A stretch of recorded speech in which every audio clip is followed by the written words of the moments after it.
भारत लगातार कई तरह के एक्शन ले रहा है, जिससे पाकिस्तान भी अब कमर कसने लगा है। पाकिस्तान को भी डर सता रहा है लगातार, और पाकिस्तान की कमर टूट गई है, लेकिन अभी सैन्य एक्शन बाकी है और इसी को लेकर पाकिस्तान में दहशत का आलम है। लिहाजा आसिम मुनीर ने अपनी डिजिटल आर्मी को मोर्चे पर लगाया है ताकि भारत के प्लान को जान सके, लेकिन वो भी हिंदुस्तान के डिजिटल दीवार में सेंध नहीं लगा पा रहा है।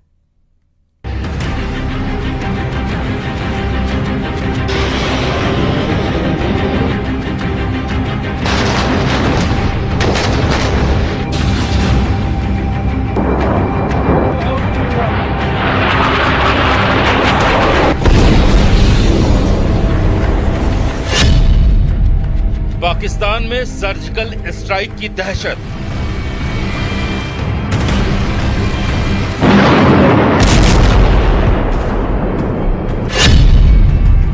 पाकिस्तान में एयर स्ट्राइक की दहशत।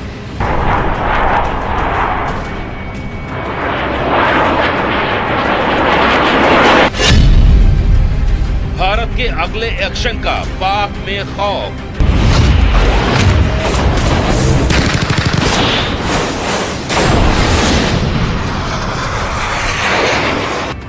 पहलगाम में हुए आतंकी हमले के बाद भारत का सैन्य एक्शन क्या होगा, इसी को लेकर पाकिस्तान में भयानक दहशत है।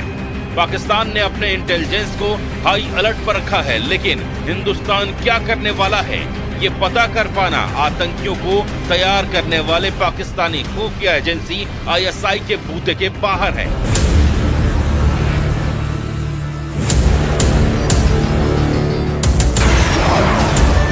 इसीलिए जनरल मुनीर ने एक्टिवेट की है अपने साइबर हैकरों की टीम को, जो इसलिए एक के बाद एक भारत में सेना और सेना से जुड़े संस्थानों की वेबसाइट पर हमले कर रहे हैं। मकसद सिर्फ एक है कि पता चल सके कि आखिर भारत का मिलिट्री एक्शन क्या होगा।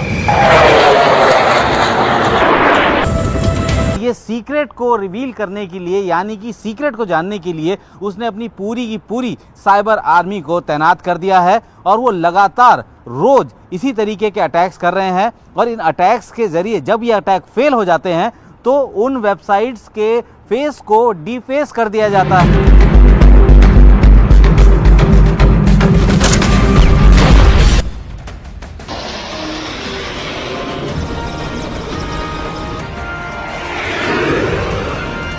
पहलगाम आतंकी हमले के बाद पाकिस्तान की साइबर फौज पूरी तरह से एक्टिव हो गई है, लेकिन भारतीय सेना की सिक्योर वेबसाइट्स में सेंधमारी की उनकी हर कोशिश नाकाम रही है। इसीलिए अब वो भारतीय सेना से जुड़े स्कूल, संस्थान और रिटायर्ड ऑफिसर्स की वेबसाइट्स को निशाना बना रहे हैं। आर्मी पब्लिक स्कूल नगरोटा को टारगेट बनाया। आर्मी पब्लिक स्कूल सुंजुआ पर साइबर हमला किया, वेबसाइट को डीफेस कर दिया। डीफेस कर 130 परमाणु बम की धमकी दी।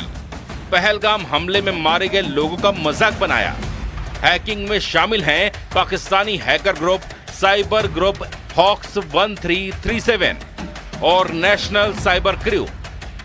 आर्मी पब्लिक स्कूल हो गया, चाहे वो एक्स सर्विसमैन वेलफेयर के जो अलग अलग वेबसाइट्स हैं वो हो गए, यहाँ तक कि वो तो उन बच्चों के भी वेबसाइट्स में घुसने से गुरेज नहीं कर रहे हैं जो कि किसी सेना के अधिकारी से संबंध रखते हैं। तो एक तरीके से ये एक डेस्परेशन दिखा रहा है पाकिस्तान का कि आखिर भारत तीसरी बार किस तरीके से हमला करने वाला है।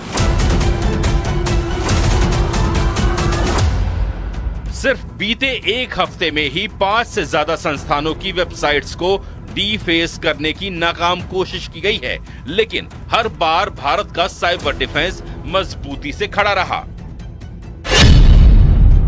Army Institute of Hotel Management को निशाना बनाया गया।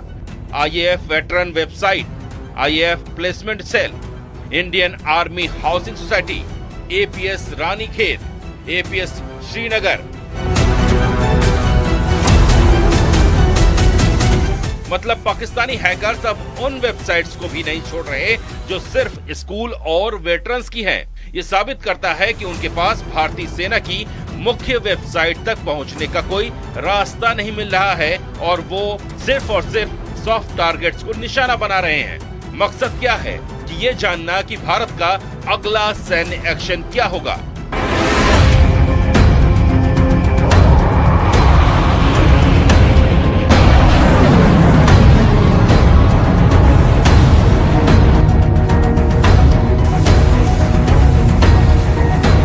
भारत सरकार की वेबसाइट्स पर साइबर हमलों की कोशिशें बीते 5 सालों में 138% तक बढ़ी हैं।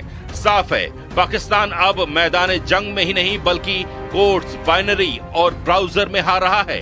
उसकी फौज अब वेबसाइट्स पर हमला करके अपनी हताशा दिखा रही है।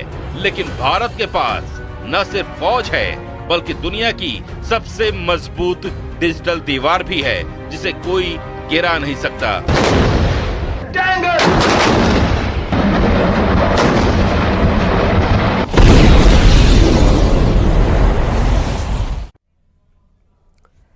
और इस वक्त एक बड़ी जानकारी, मथुरा से कार और ऑटो की टक्कर हुई है जिसमें 4 लोगों की मौत हो गई है हादसे में, जिस पर सीएम योगी आदित्यनाथ ने भी दुख व्यक्त किया है। घायलों के इलाज के लिए आदेश जारी किए गए। आपको बता दें, थाना जैत क्षेत्र में छटीकरा देवी आर्ट्स मार्ग पर कृष्णा कुटीर के समीप मोड़ पर यह हादसा हुआ है जिसमें 4 लोगों की जान चली गई।